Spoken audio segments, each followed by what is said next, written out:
Emma Showman moved to New Mexico when she was young. She loved children, and she believed passionately in education.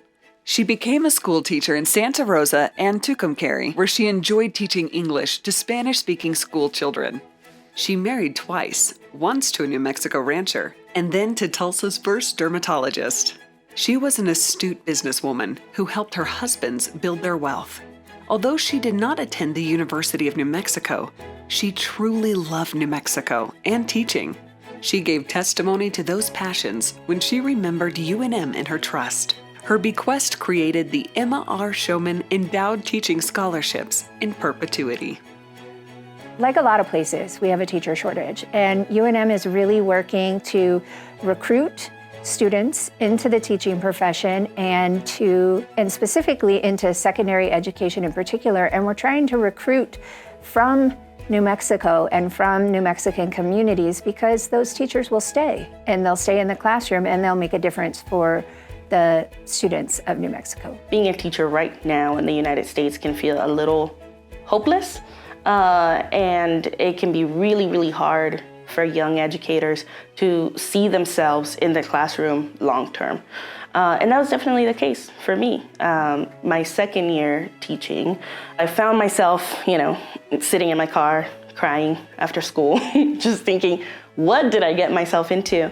And it was one of those days, and it was just a particularly hard day, and I just picked up the phone in my classroom and I called up Dr. Krebs here at the College of Ed, and I just said, I don't know what I'm doing. I think I made a mistake, and I need some guidance from you. And she said, you need to come back. You need to come back and get your master's. And so I did. I signed up for MARP, and I completed the application. I was feeling really excited about it, and then I thought, I don't know how I'm going to be able to afford that, right? And when I first started teaching about 9 years ago, first year teacher, I was making a little bit under $30,000. And so I just wasn't ready to commit to paying for a master's degree. An estate gift like this is so impactful.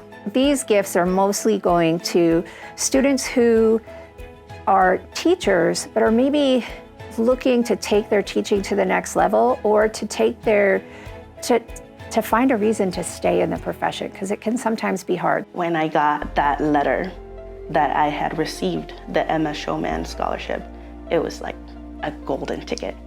Everything just clicked.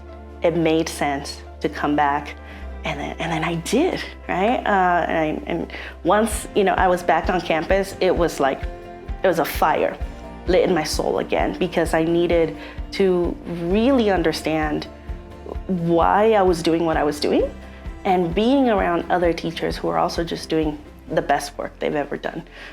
It really just made me fall in love with teaching again. The fact that this estate gift is based on financial need, on merit, is crucial, because we have a lot of students who are first-generation college students, and their families might not be able to financially support them as they attend a master's program or come back to get their teaching license. And so to be able to support students based on economic need opens up our programs to a much broader swath of New Mexicans. Having the Emma Showman scholarship throughout my 2 years that I was getting my master's, I was so grateful that it was covering books, it was helping me with gas, it was helping me with, of course, tuition, right? And I didn't have to worry about anything else but just showing up and being there. I started my master's, and shortly after that, I was named New Mexico Teacher of the Year. That story can be told for every single one of the students who has received the Emma Showman Scholarship. Every single one of the students is making a difference for kids in New Mexico as we speak right now. To this day, even years after having graduated with my master's, I'm always going to have the honor of the scholarship. From 2009 to present, 313 scholarships totaling nearly $1 million have been awarded. The University of New Mexico thanks Emma Showman.